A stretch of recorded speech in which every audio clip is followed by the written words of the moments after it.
So mRNA is a technology that before the pandemic was really not used, right? It was just in trial stages and had never been approved anywhere for anything. But of course, during the pandemic, it's emerged as top grade COVID vaccines, proven to be the most effective. Also, significantly, mRNA technology, especially now that it's proven itself in COVID, is something that's going to be of use in all sorts of other things. Cancer, flu, Zika, you name it.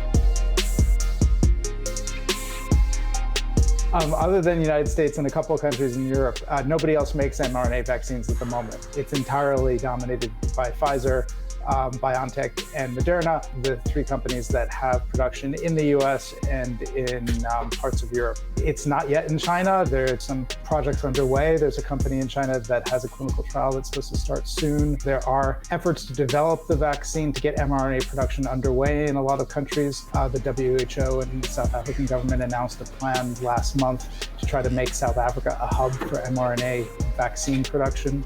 South Korea has ambitions. Indonesia has ambitions.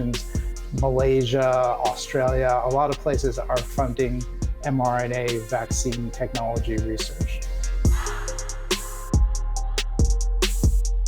You can't just get started on this because it's such a new technology. It's hard to do. Obviously, lots of things in vaccines the know-how is still quite limited in terms of who has the ability to do this. So in order to make that work, they need a technology partner. They need a company that's willing to share the technology with them. That's why a lot of countries are funding the research themselves, because they figure it's a national security issue. It's important to have a domestic supply base of mRNA vaccine, and they don't want to rely on anybody else. So in order to do that, they're funding it themselves. The big problem is that that takes a long time. It's not going to be something that, if you're not working with an established player, somebody who already has the technology, if you're trying to do it from scratch, it's going to take years and years.